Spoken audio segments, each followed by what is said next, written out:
I was halfway across the world when it happened, standing on hot tarmac under a foreign sun, doing the job I'd signed up to do. Communication was limited, days blurred together, and home felt far away in that familiar, aching way deployments make everything feel distant and fragile. The only thing keeping me steady was the idea that my land back home was safe, paid for, recorded, quiet. It had been in my family for years, a small but valuable parcel bordering a new subdivision that had grown louder every year. What I didn't know was that while I was wearing a uniform overseas, a different group of people were wearing confidence like a costume back home. It started with paperwork. HOA notices sent to an address they knew I wouldn't see. Unpaid assessments. Non-compliance. Failure to respond. Each letter built on the last, stacking assumptions on top of silence I physically could not break. When you're deployed, missing mail isn't negligence. It's reality. Then came the meeting. An HOA board session scheduled, announced, and held without me. They discussed my land as if it were abandoned, disputed, or conveniently forgotten. According to their minutes, I failed to appear. According to their vote, the land was reclaimed to satisfy alleged debts. According to county records filed weeks later, it was sold. I learned none of this in real time. I found out because my sister drove past the property one afternoon and saw survey stakes where my fence used to be. A sales sign stood at the edge of the road, smiling and confident, advertising lots that included my parcel. When she called me, her voice shook as she asked a question that made my stomach drop through the floor. "Did you sell your land?" I knew immediately something was wrong. You don't forget selling land. You don't forget signing deeds. You don't forget cashing checks. I told her no, asked her to send photos, and then spent the next 6 hours chasing spotty internet to pull public records from halfway around the world. There it was. My name. My land. A transfer I never authorized. The HOA had claimed authority it never had, leaned on my absence, and pushed paperwork through as if silence meant consent. They counted on distance, on time zones, on the idea that a deployed service member wouldn't be able to respond before construction began and money changed hands. They were almost right. I reported it immediately through my chain of command, not because I wanted special treatment, but because the military has a very specific relationship with fraud involving deployed personnel. Protections exist for a reason. Those protections don't make noise at first. They document. They verify. They wait. Back home, the subdivision celebrated its expansion. Lots sold quickly. Homes went up. The HOA bragged about efficient enforcement and recovering underutilized property. They assumed the story was finished. But for me, it was just beginning. Because when you take land from someone who is legally protected, properly documented, and trained to be patient under pressure, you don't just create a dispute. You create a reckoning. From the outside, it looked like a simple property dispute. On paper, though, it was a slow-motion violation of multiple laws stacked on top of each other, all hidden behind HOA letterhead and procedural language meant to intimidate, confuse, and exhaust people into compliance. The only reason it worked at all was because I was deployed, and they knew it. Once my chain of command got involved, the tone changed immediately. Not dramatically, not loudly, but decisively. The military doesn't rush, it verifies. The first step was confirming my deployment status during the exact dates the HOA claimed I had been non-responsive. That took minutes. The second step was pulling county records, HOA bylaws, meeting minutes, and lien filings. That took hours. What it revealed took the HOA weeks to fully understand. They had ignored the Service Members Civil Relief Act completely. Under federal law, any attempt to seize, foreclose on, or transfer property belonging to an active duty service member without a court order is invalid. Not questionable. Not disputable. Invalid.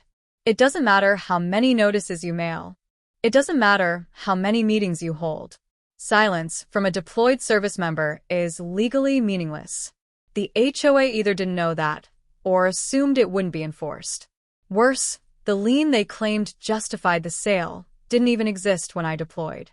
It was created afterward, backdated through administrative correction, and approved by a board vote that listed me as present but abstaining. That line alone set off alarms. I was on the other side of the planet when they claimed I was sitting in their meeting room.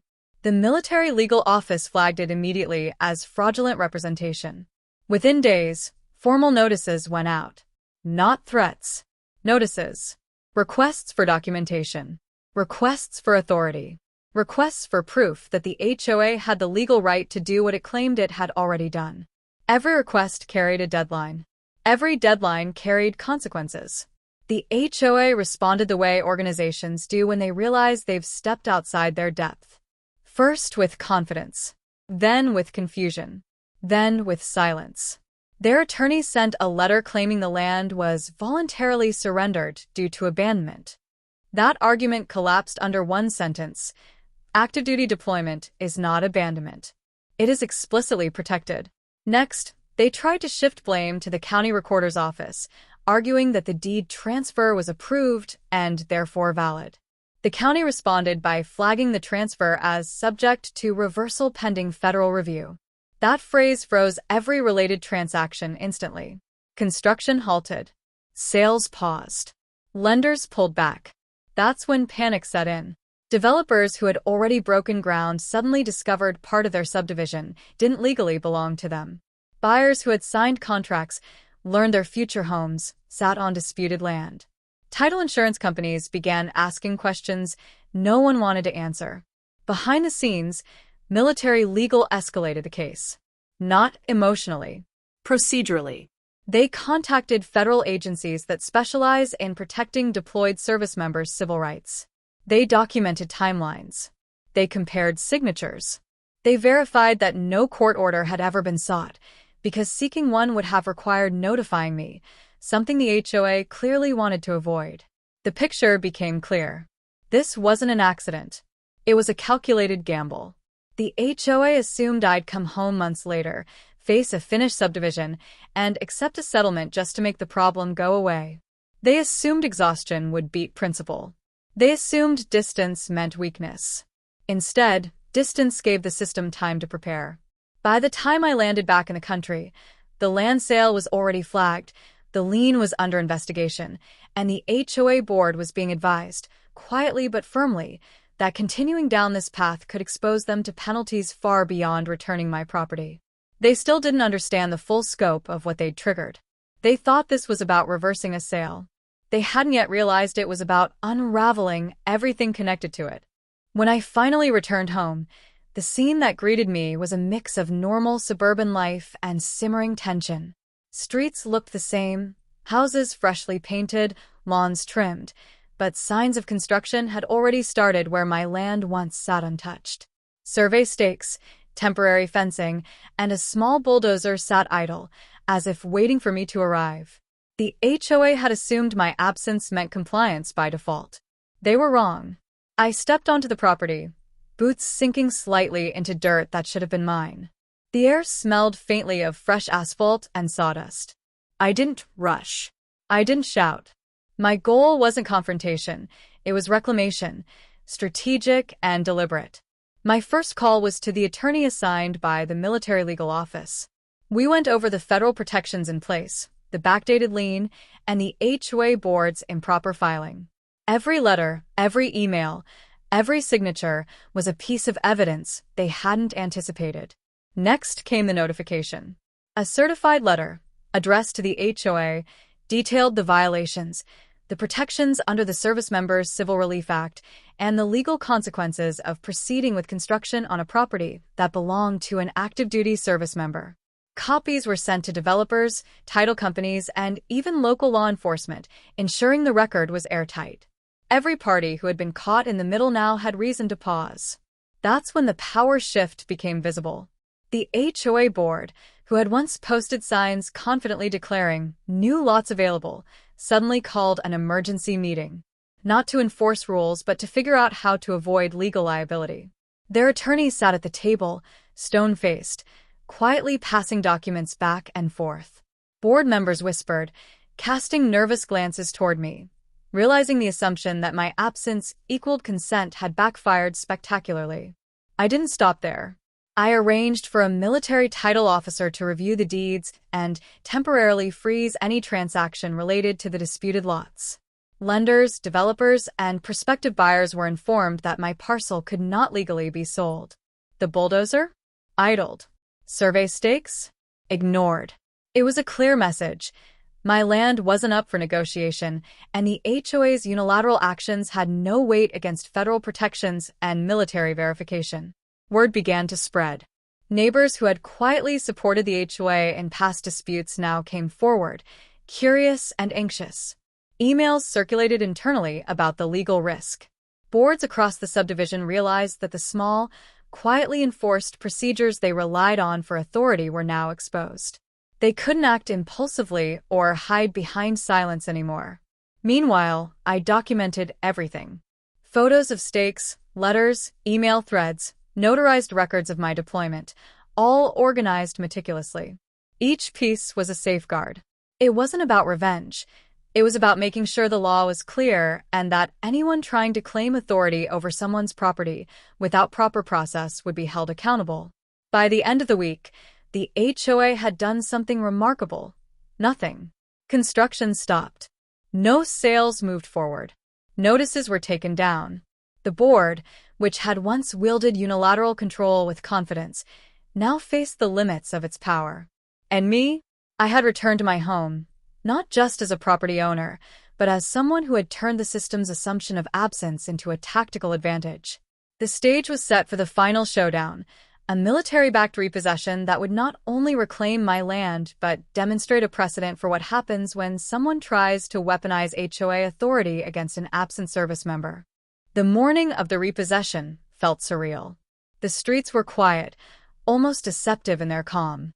From the outside, it looked like any other suburban day. But inside my home and on my land, plans long in motion were about to reach their crescendo. Military legal coordination had arranged every step carefully. This wasn't about confrontation. It was about asserting authority backed by law, documentation, and timing that the HOA could not ignore. A convoy of official vehicles arrived just after dawn. No sirens, no dramatics. Subtlety mattered. Uniformed personnel carried copies of court orders, property deeds, and federal notices clearly stating that the land in question could not legally be sold or built upon. I stood near the driveway, hands calm at my sides, as a team of officers methodically approached the subdivision. The HOA, sensing something unusual, began to stir. Board members peeked from windows, whispering, realizing the military was on site. Before any interaction began, a senior officer knocked on the HOA president's door. She answered, bleary-eyed and confused. Papers were presented. Legal explanations were delivered clearly and professionally. It was impossible to argue against the documented proof. Every signature, every lien, every alleged sale was invalid. The air of confidence that the HOA had wielded like a weapon evaporated instantly. Meanwhile, my property was secured. Barricades placed improperly by the HOA were removed. Survey stakes and construction markers were ignored as the military team verified boundaries using official county records. Any attempt to interfere would now be considered obstruction. Developers who had been confident they were building on acquired land now had to halt all activity. Even the signage advertising new lots was removed under supervision, leaving the streets eerily quiet.